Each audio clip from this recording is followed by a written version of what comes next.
moving forward.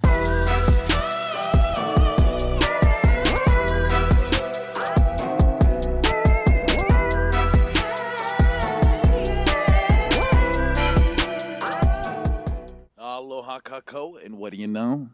I'm back. I know I've been gone.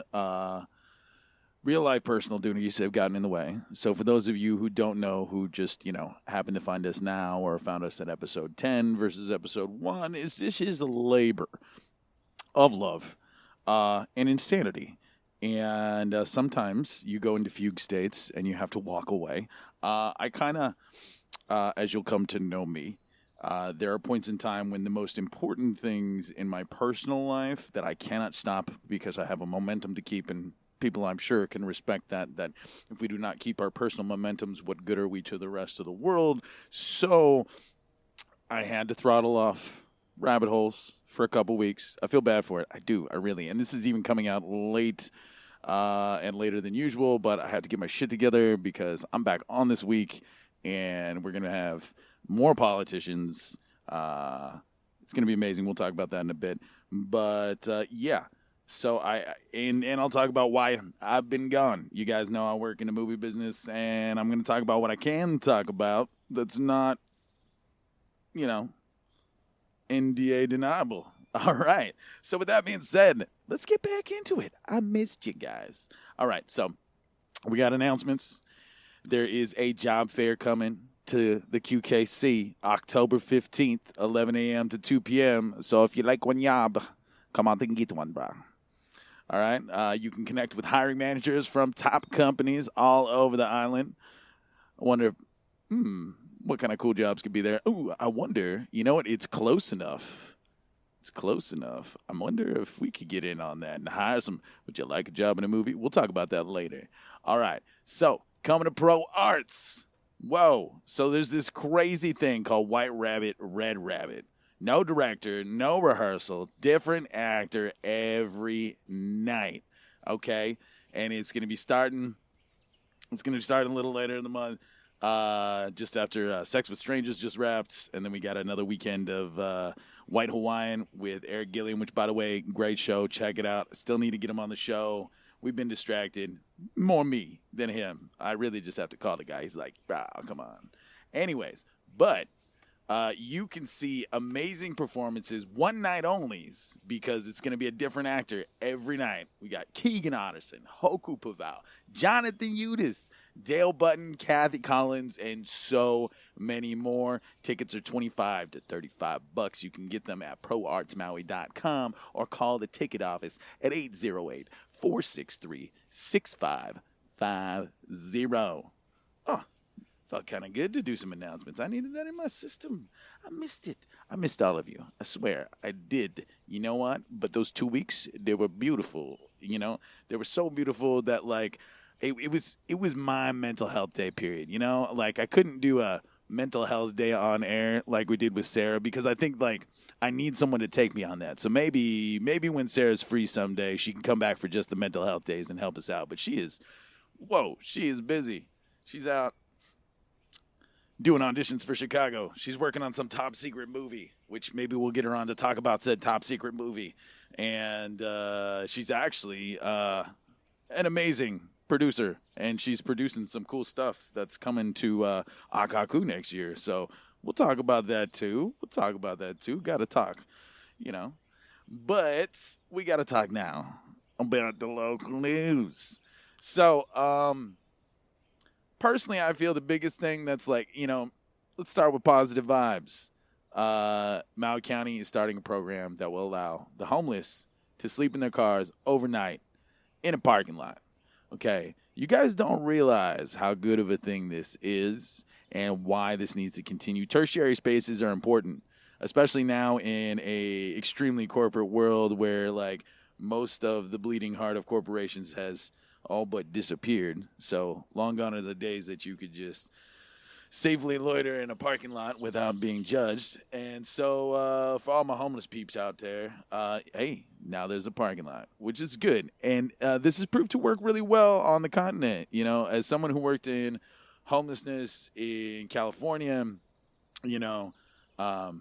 it was a weird thing from time to time dealing with different counties just because it's a big enough state. So it's like some parts of the state you could see how indifferent they were towards the homeless, how proactive they were with the homeless, or how much they hated themselves so they took it out on the homeless.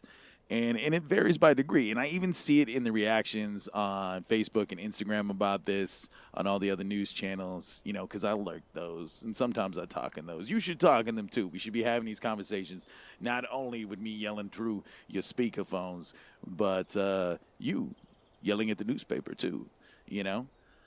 And so these tertiary spaces are very important. So for those of you out there that are privileged enough to say that you got one roof over your head, as we approach the holiday season, let's already get in that mood to think of those who have less than us or need a leg up. I'm glad that this is happening towards the holiday season, so more people will be inclined to it. I know it's not officially holiday season, but we're like 12 minutes to like pumpkin spice midnight. And so at that point, shit. I saw there was a Costco picture recently. I don't know if it was Oahu or Maui. I don't go to Costco. Not my bag. But, bro, there's already Christmas trees and Costco's in this country right now. What is wrong with us? What is wrong with us? But consumerism aside, let us use the joyous thoughts of this season to give back to each other. So I will activate that part of Christmas now. The season of giving starts now. The season of looking out for each other starts now. And maybe we can carry that through so long that Christmas just starts on January 1st, and then I can have an excuse for that. For those of you who don't think that's possible, you should go to Chicago. They have a beautiful 24-hour Christmas station that is probably one of the most highest yielding, FM stations in the country still. They also do have a 24-hour Celtic channel. I don't know how that one works, but then again, they got the community for it, so yeah, it works. Yeah. So, tangent aside, stepped in a rabbit hole after leaving another one. But more to the point, now that I've distracted you, candidate follow-ups are starting this week. I am excited to say that I'll be starting with Kiani Rollins-Fernandez. She was an amazing person to talk to. I know it's kind of out of order, but I kind of want to set a tone. And incumbency, I think, sets a certain type of tone to talk about. And you can get into some tougher questions because she's got 1 foot in the weeds and 1 foot in the campaign. So I think we're going to cover a lot of ground, and it's going to be fantabulous. So make sure to check that out. And there might even be an extra. I'm feeling that, at this point, it's for those who make time, especially since I realize that in, the weeks to come, I'm not going to have every day of the week to be calling these guys.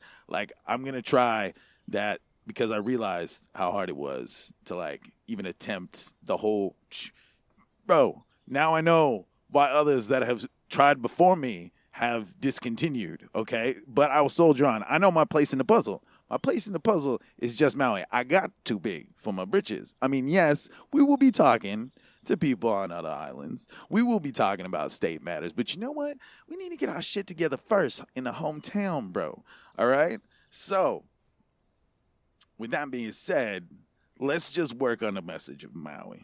That's my way of just hunkering down, changing a little bit of it. Yeah, we'll have a reason to bitch about governors and stately peoples at other times, especially since there are some of those people running for office in Maui that we will have to vote about.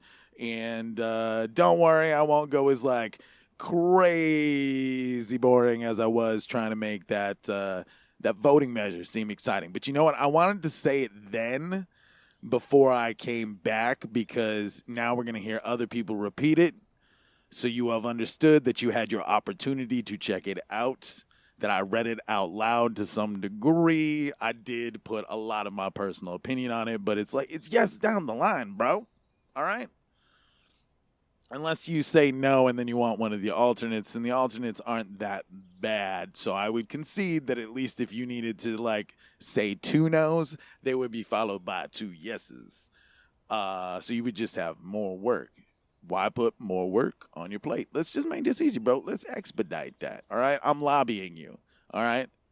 And that's the small thing that we need to talk about here before we we roll off into the world is that y'all didn't come to vote enough. All right, and I know it's midterms, and I know it's also, it was primaries, and not that many people show up to primaries, but like, man, I wish y'all would. I mean, we're kind of dealing with a problem here. I mean, most of America is broken to a degree, not just because people don't show up and vote, but you don't realize what happens in that power vacuum when you don't show up. Lobbyists get more say. This isn't just people not showing up at the ballot box. This is people not showing up at City Hall. This is people not showing up at their local campaign speeches, or they're like, even if it's someone that you don't like, maybe you should consider going, to the other side and checking it out, especially since a lot of these campaigns are nonpartisan, folks. So just because you think someone's a Democrat or a Republican, you need to shake that away. Because if we're going to take care of Maui, we need to put that aside. So with that being said, we need to cover all of these materials, get to know all of these candidates, and really talk about what's important for Maui. I think I've said enough about that, unless, doubling back, the whole not voting thing. Just one more thing before we move on. Lobbyists. This is why. Because I was talking about lobbying earlier. Now I've gone tangential on it. I know it's a little crazy. And it's like having that Portuguese cousin sitting next to you in the car. That's what I'm here. That's the service I'm really providing. Am I really telling you the news? Am I telling you something that you don't know? Or do you just need a crazy voice in your head to confirm it with you? That's my job. So just, I'm riding like Private Malone in your car. For the 1% of you that got that, I appreciate you. But you've been kind of replaced when you don't show up and civically engage. If you don't know what the candidates are doing or what the candidates are saying, or how you can put your boots in the ground, your hands in the dirt, the elbows to the grease, if you will. All right? So, if you can at least do one of those small handful of things, good on you. If you can do two of those, I want to shake your hand one day. Because I feel that's more than most people do. Because sometimes people show up and engage, but then they don't show up to vote. No, seriously. It happens. The other problem is there's a lot of people that they're not voting across the districts, when there are more powerful voting groups that are lobbying people to vote across the districts. You got to look out for the rest of the island. So make sure that you're taking care of each other by voting on sections of the ballot that you think don't pertain to you, but they actually do, because it's a council. Okay? Why would you just vote on one person when you had the opportunity? Man, got to do it. I feel that's the fastest way to turn Maui into the next Wakanda. I'll tell you that. But that's enough madness for me on the matter. All right. So, in the world, what do we got going on? The Queen of England, has just passed away. King Charles III assumes the crown. And I think that it's kind of an odd place, because she, as a person, by all understanding, was 80% pretty cool as far as people go who have 96 years of hyper-political monarchical history. So, with that being said, her as the crown, a lot of people are still, the internet is abuzz. Native Twitter, Black Twitter, pretty much anything that's been colonized, because, folks, we do have to face the fact that, every 4 days there is a freedom from Britain holiday somewhere in the world. Think about that. We have one. We have an accidental one. Think about that. We had to claim independence when we were out of the country. It's we just celebrated La Ho, yeah. But think about that. So, should I say anything terrible about the Queen herself? No, but the monarchy, the colonial imperialism that it represents, and we hope that changes as the crown moves from one head to another, which, Charles is a bit of a fuddy-duddy, because who the hell trades in Princess Di for Camilla? Bro, Bro, I've been wanting to say that since like the day it happened when I was a kid, but I was afraid that everybody would look at me weird as a child that age. But no. I mean, I grew up watching it on a wooden TV. I saw it all happen. And I gotta say, like, that kind of guy takes the crown. I don't see much shifting, but him getting the crown so late, I mean, the responsibility could kill him. He hasn't had a job his entire life.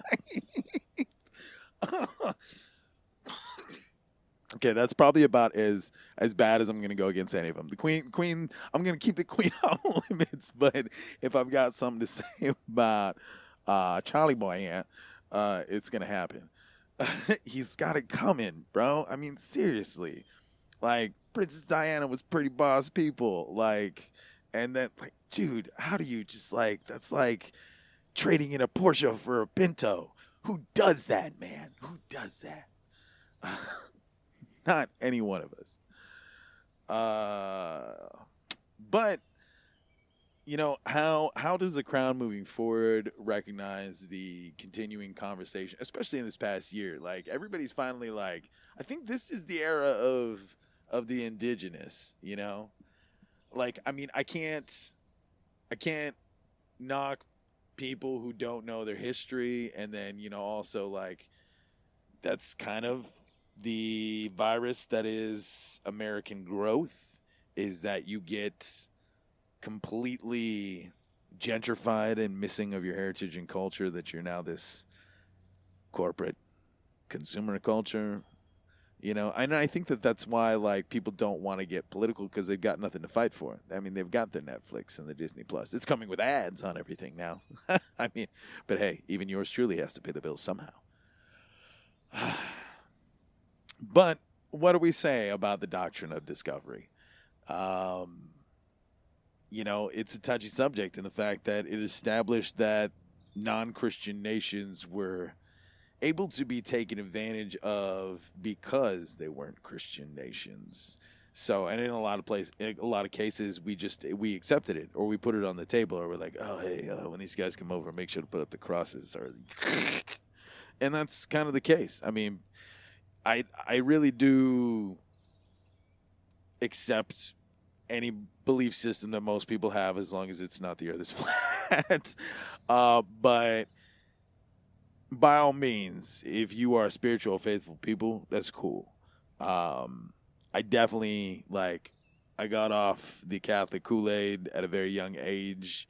My mouth got me into trouble. Who'd have thought? But I digress. But, for my case, a lot of it really had to do with, why are we Catholic or Christian? Or, I think in any case, not to sound like that's the craziest idea on the planet, but, you really, I think the only two clean choices of, living religion still intact, I mean, I don't even know if I get down with Buddhism, because that's got some dark parts, too, but then, I don't know. I wouldn't want the extra weight of the world that would come with Judaism, because that's already those people got just as much hard as we do. No, bro, I don't need extra hard on my plate. So I'll pass on that one. But I'm not just passing on a responsibility, because I have other responsibilities. Anyways, but I really feel the core of my atheism comes from the factor of just why were we Christian to begin with? Because it was forced upon us. It was literally gun to your head scenario. We can convert you, or we can set your country ablaze. A very Old Testament status, and even some of the New Testament was like that. So people kind of forget that pre 1900s there was an if you had an excuse to go on a holy excursion and kill you something, you could do it if you were a white landowner in that time. It was the Wild West was wild for a fucking reason. The world, I mean, not to completely overtly put, ancient history in a greater light than recent history, but I would think on some kind of cosmic scale, the shit-tastrophe that was the past 250 years of American slavery, genocide, and just steamrolling over people, combined with British, French, and Spanish colonialism et al. Across the world. It's man. I mean, there's a clear like 2.5 century marker where if time travel was possible one day, that's the period you don't go to. Like, that's my thoughts. So on our divergent note of the day, our actual rabbit hole would have to be the time travel factor. And I'd have to explain to you like this, bro. There's got to be a map before we go time traveling. One, we'd have to figure out like how to properly time travel. But two, if we can make it into a service, like there would have to be like a time traveler's green book. I am not lying, bro. And it would go different for everybody depending on where you are in the world, or So like even be like, white boys do not go here from this year to this here BC, or like if you was a homie, stay out of this hood until like 1200 and then get out of it in 1425. Fast.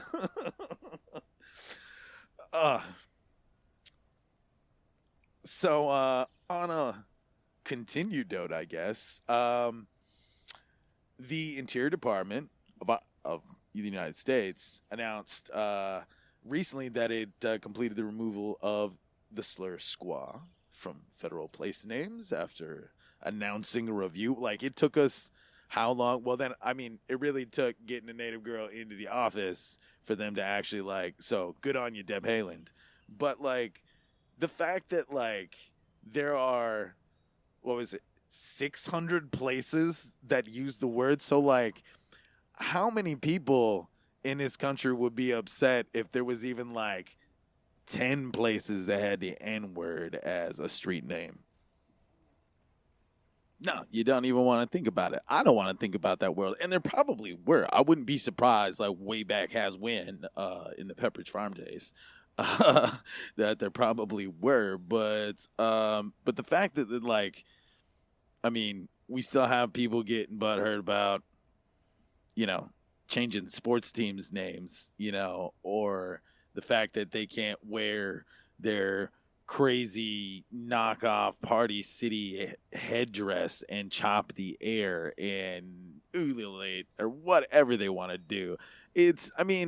I don't think they realize in what aspect it was taken and then it became offensive, and I think that that's like the hardest part. It's not just this word. It's the awareness of like, there's a lot of like, we gave up on 40 acres and a mule a long time ago, folks. So really what we're aiming for in reparation is let's just equalize the board.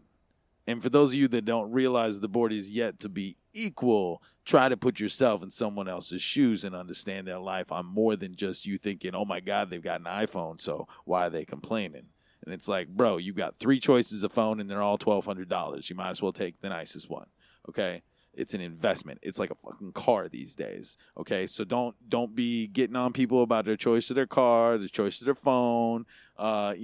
Maybe you should go home and look into their fridge and recognize that they probably don't even subscribe to streamers. They're probably still stealing it off their like neighbor's friend that they got a passcode from once and they never changed it. Especially with how low those Netflix numbers be getting. Dude, everybody is sharing them these days, okay? So unless y'all got caught into a Black Friday deal for Disney Plus everything, seems how, most people didn't recognize that Disney Plus was creeping up silently as Hulu the entire time and figuring out the game. So it's just like, guys, like, there's no... Anyways, so tangent aside, Streamer Wars, a whole nother day. But, like, put yourself in a position. Like, actually understand them. Ask them what their costs are. Maybe even you should just sit down and be like, bro, if I was just starting out in this world, what would it be like? The equity gap is huge compared to way back when. I joke, but it's sadly true. Like, PA me made more than production coordinator me made all the way up through COVID. I mean, and for those of you not in the Hollywood speak, that's like being a hostess at Denny's, just handing out, like putting people at tables and getting them their drinks. And that makes more than being like a regional manager for Denny's. Yeah, because that's about where it was at. So like, I have to say that, like, I lived kind of a better high life in my 20s, and so I can only imagine how hard it is for kids in their 20s now, since like the hustle game kind of had to overexplode in their generation. I mean, seriously, like you have to have 2 jobs and then at least like some kind of influencer level thing just to pull in a couple hundred ad dollars a month. Yeah, no, I'm kind of like, dude, we're all in it. I get it. I'm here doing it too. It's crazy, and to some degree, but at least I'm doing something that I like, and I hope you all choose to do something that you like as you sell your skin on the internet. But there's a huge equity gap. And, you know, I feel it for the youth, and we're going to figure out some ways to get you guys up on that, which, like I said, more to come later on the conversation about if you like one yob. Bah, I get you on. Okay? But that aside, let's just cover up our last little bit of the continental news. I mean, we got to bring this up because if it's not being brought up enough, like people aren't going to go looking for another Republican choice, because I'm frankly tired of people still saying, is Trump going to run in 2024? No, dude, seriously, for all the things that he whether or not he's going to get charged with anything, the overwhelming amount of evidence, even compared to people that he swore there was more evidence on, yet there never was, or that things like we've gone chasing bones that don't exist because this guy is just a constant liar. And now he's under scrutiny for having classified documents and then like using the lame duck excuse. Oh, well, I kind of made those unclassified, so it's okay. And it's like, bro, from what they're saying, it's not something that you could just unclassify and it's okay and leave sitting around at some fucking golf resort in Florida. All right?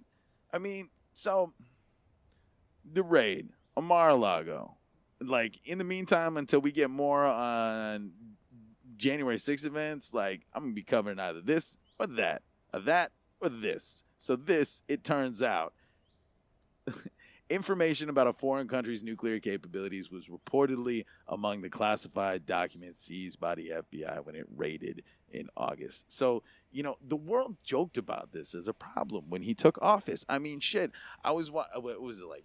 I think Vanity Fair covered it, like Vice News covered it. Like they were just like all the 100 Days articles, and just watching the fact that like he kept the nuclear football like right there with him in the beginning, just to be like dictator level, like look at me, I have compromise on the world, the finger on the button like that. You know, it's like it was so fucking like Kremlin trained lackey junk just to like flex his power, to have some. Sadly, like I felt bad for that guy, like I really did, but to know that like that's how lazy like the nuclear football situation was in the beginning of his presidency, like how many of those things were probably just like left there back then? How many things were sitting around for like 2, 3, 4 years of his entire presidency? Just anybody could have just walked in, like a maid, okay? And it's not like he actually like does background checks or vets anybody, because he really likes underpaying people. So he'll tell people of a certain, you know, archetype in America, you know what I mean? You know, immigrants who have not naturalized yet. And because, you know, they can get the work, they can take it, but they're compromisable. And people don't realize that. It's not their fault, but they're in a sticky wicket the second that they're putting, like, dude, you're the maid to the president, and you know, or you're the so-and-so that, like, sweeps the room, cleans the bathroom. Like, those are the most easily targeted people in espionage to break, because their life, again, back to equity. It's just so easy to just, like, put the screws on them. So, like, it's not a safe place to be leaving stuff like that. But, like, we joked about this when he took office, and it's ridiculous to think that Trump would consider this a non-item, since he spent his initial campaign chastising Hillary Clinton's record keeping. I mean, the emails, I mean, and they still chant, lock her up, for the one single item. Like, he's taken that one item to hell and back, yet we have how many? Like, I run out of fingers and toes. I'm sure you have too, unless you have extra. And even then, you'd be out. But so, between this and his conflicts of interest in using the office to gain business, whether or not he gets charged, the American public needs to turn away from him and focus on a better Republican candidate. Like, moments like this, I want to just go back in time and get a young Buddy Roemer and hope that we have a chance.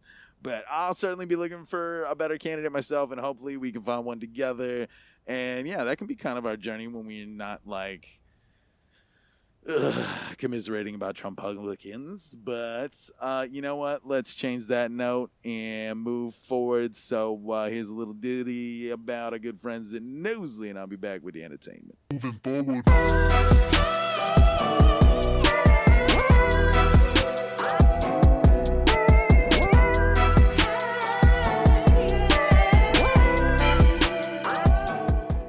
We live in a fast-paced world where many people are too busy to sit down and read books or news articles.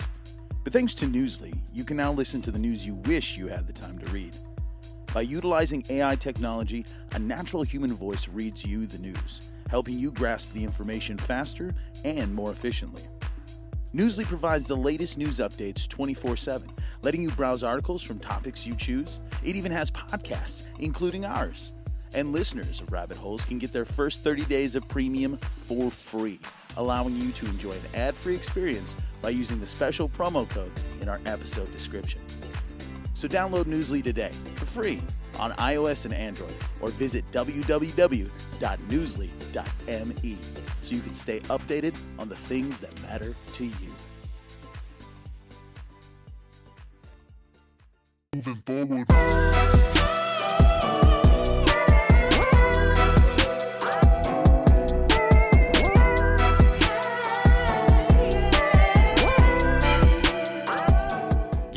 We're back. And you know what? I did watch a few things while I was gone. I had a little bit of extra time, and, you know, it's just like eventually at the end of the night, you're going to watch something. So I did get in some time for myself, and then I did sneak in like a classic because we got to talk about it, don't we? Anyways, so first, Lord of the Rings, Rings of Power. Okay, so as a Silmarillion freak, as someone who enjoyed even the extended cuts for as long as that was to sit through that, man, that was like a whole nother time and place. I almost forgot that whole experience until now. I got extended edition PTSD. No, that's a joke. Sorry. But it's not a Jackson joint. Okay. So like for those of you that were like, oh, Peter Jackson again. No, guys, it's not. But even if it was, I would have watched it again. But I gotta say that the style of it leans more towards like the source material in most elements, and then it kind of has like that same stylization to a degree of like the animated Hobbit movie, if you recall that one. I really liked the Elven Graveyard with the trees. It was beautiful. It was probably the like best like representation that I could imagine. I really like that. Like, I mean, most of the elf stuff, kind of like the village and everything, kind of looks akin to previous versions. So I will have to say that when it comes to like landmarks and like period styles and usage to like architecture and things like that, I mean, it's pretty damn close because like, I mean, most of the materials are going to be the same per the source material. So that aside, I guess some people are up in arms that they got brown people in the show. Dude, bro, get over it. It's fantasy. Like, we really want to get on this. Like, and I will have to say that like the best defense on that, if anybody asks you like, what do you think about, you know, Harfoots? Whatever, bro. Okay, you want to get mean on something? Why don't you getting excited about the fact that like the women dwarves don't have beards? Huh? Okay. Because in them there hills, the men are men, and some to a degree are so are the women. But yeah, they have long, luscious beards, and I don't see y'all complaining about that. But then again, you know, fanboys are sexually repressed enough to be weird about hair, so they're probably just like, oh yeah, I'm glad they're not. Stupid politicization of art aside, I will have to say that, you know, as I continue through it, it's pretty good. I got in a couple episodes. I think there's another one out that I have to catch up on. But where I'm sitting at, I like kind of the jumping that they've done So it really just like it watches like it reads to a degree. So we're not always stuck in one person's spot. Dude, the whole man who fell to earth part for Gandalf, man, you guys like that. I'm stoked about like watching the whole like really start of Gandalf. So like, you know, for those of you who don't realize, that guy, like, he's like the Methuselah of Lord of the Rings. Like, dude's been around a long time. So like, it's kind of cool that like we do get like a character that we know and love, but we see him from a different point of view. So this is gonna be good. I'm also digging the story going on with the elves. Just the fact that like she gets offered the chance to go to, you know, I mean, it's utopia, it's perfection, it's heaven, it's eternity, you know, and she denies it to go on this quest because she knows that evil's out there. And I think that that's like the biggest part is it's like that Kuleana right there, her recognizing that like now is not my time. I could ascend to what is essentially elf heaven and just like never come back. And it's like, no, the world needs me. And I really dig that. Like to recognize one's responsibility and go for it. That really speaks to me. So far, 2 major thumbs up on Lord of the Rings, A Rings of Power on Amazon Prime. But that's She-Hulk, yo. Okay, so Madison, dude, people are like so into her like it being a part of the Wongverse now. I wouldn't be surprised if she shows up in the movies, and we're gonna see a lot more like celebrity cameos into the movies now, and I think that'll kind of replace the Stan Lee cameo factor because they need something like that. So it's like, why not just like have a cavalcade of rotating, you know, I'm sure that's why they brought back like, you know, Matt Damon and such for Thor, Love and Thunder. But no, She-Hulk, man. So Wong and his like, I dig the fact that we have like this ongoing story about him because it's like we haven't reached the end of Doctor Strange yet, but like once we go back to the next movie, it's going to be straight into like chaos because that's going to lead us I'm sure he's already disappearing off to a portion of the Infinity War, and when he comes back he's be like, I seen things, and that's what's gonna happen, you know. So I kind of like the fact that in the meantime like we get this like other perspective from Wong, not that like it actually sheds any light on that, it just kind of lets us know that like the world's going on without Steven. And so, in a funny way, sometimes I'm really digging this Ally McBeal like single female lawyer thing going on for Jen, and it shows how tough it is for her, especially since she tries dating again now that she's She-Hulk and realizes that she can't get a date as Jen, but she can get a date as She-Hulk. But then when she turns back into Jen, they don't. It's just a walk of shame. And that's a shame in itself. So it's like, I mean, she's now starting to realize the dichotomy of being a Hulk and, you know, to a degree why, you know, Mr. Hulk, her cousin, is kind of a mopey butt sometimes about like the whole like responsibilities, superhero-dom, dealing with, you know, the two sides, merging them together, all that stuff. So I think she's starting to recognize that she has some of those in her own way, whether she wanted them or not. If you guys haven't watched it yet, you should catch up. You don't really need the rest of the MCU to get down with this. So again, much like some of the other Disney Plus stuff, you could be knowing about everything else going on, but you could really just watch down and enjoy this separately in pieces, however you like. And on that point, on to another Disney Plus choice, because the Disney Plus Day, D23 is going on. I swear, you know, I mean, I do like this stuff, but, you know, you got to get that SEO in there just for them listens, bro. But all joking aside, Pinocchio. Tom Hanks can do no wrong. I'm going to start with that.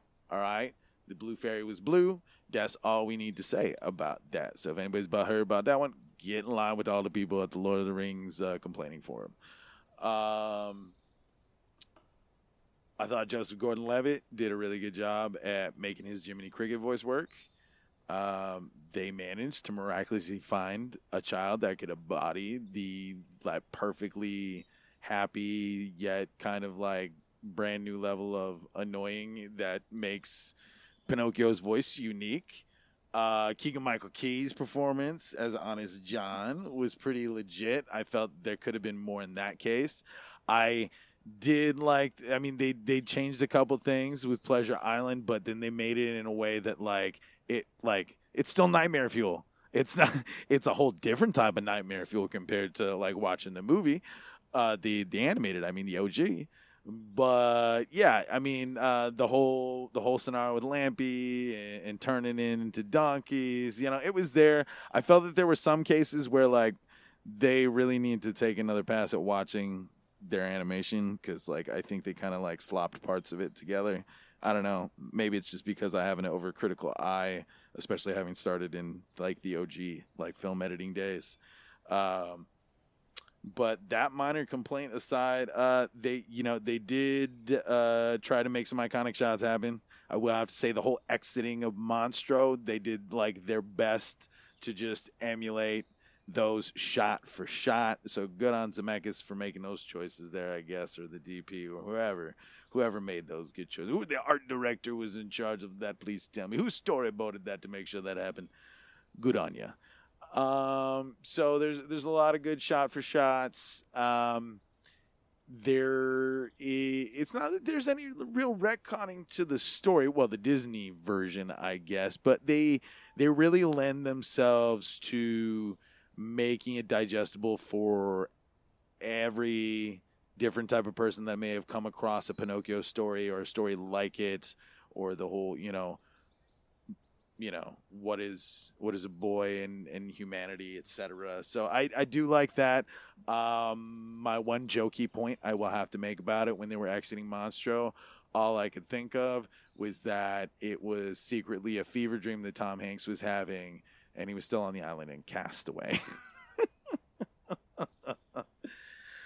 But with that being said, I give it like 1.5 thumbs up. I would just like use the fact that I'm, a little double jointed there, and I'd just give you half a thumb. I mean, really most of that thumb and a half comes from Tom Hanks. And even though that he wasn't in most of it, because we was watching digitally animated Boy the entire time. I gotta say the marionette girl was a good touch. We had to like put something else in between there. She's sewed up the relationships and the just Pinocchio's recognizing the things that he has to do. I will have to say this version of Pinocchio versus the OG, I like him a little more because it's a little more sensible. It's not thinking that children are just like stupid and they're going to make bad decisions. So he's left with a few cases where he doesn't have Jiminy Cricket, and he makes better decisions, I will say, compared to his OG counterpart. Not that like that Pinocchio didn't make worse decisions or anything. It was just that like I think for the writers of the time, the way that they like made better assumptions on the behalf of the spirit of the child, like it plays out. So from a writer's perspective, I do like that evolution of Pinocchio's character. So okay, I'll give it 2 thumbs up. And with that being said, thank you guys for listening every week. Thank you guys for coming back. Sorry I had to dip out, but so much is coming up. And I'm excited to say we're looking at a green light for a comedy series that I have spent the better part of the past 2 years trying to get up and going. Knock on wood or laminate or whatever that is on this desk. But it's called Moku Moku. I hope you guys are going to like it. We're going to go on a journey. We are going to go on a journey, and it's going to be funny, and it's going to be self-reflective, and it's going to be Hawaiian and local, and it's even going to play on Akaku. And I know what some of you guys are thinking. You're like, but nobody watches it, bro. But I'm going to tell you what. You're going to want to watch Akaku if this is going on there. All right. And then we're going to put it on Amazon. Don't worry. We've got a real distribution package to back it up. So everybody, even if you're not on Maui, but Maui gets it first. All right. Because I want to know. I want to be able to like walk the streets and they be like, bruh, you got it last week. That way, when it actually like goes online the next week, I don't have to sit there in anticipation and go, did I suck? because everybody at home be like, bro, no, you pulled it off. And you guys are the only ones that care about your opinions. So at least until I know the rest of the world one day. But there's that.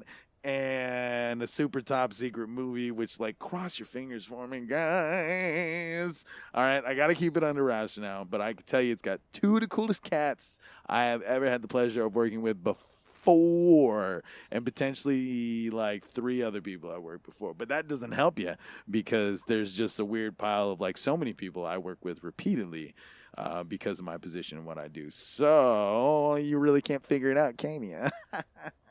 But you will soon, and I hope to say probably like by the time I have a Christmas episode, I can tell you what it is, because it's going to be so much fun, and it's also going to bring some jobs to the island. And with that being said about Moku Moku, you know how there was that job fair that I mentioned earlier at QKC. I can't be there for that, but I will tell you this.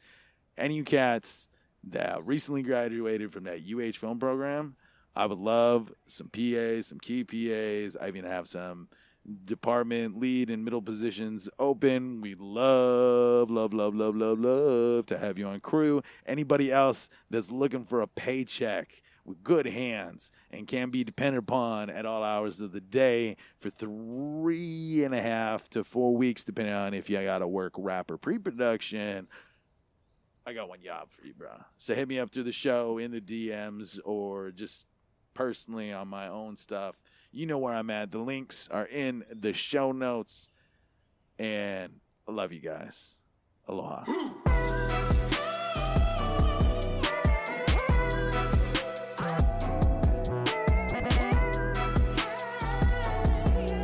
Rabbit Holes is a Manawa production. This episode was produced by Kawika Hoke and Sarah Rodriguez. Make sure to subscribe and follow on your favorite podcast platforms to add our weekly episodes to your queue.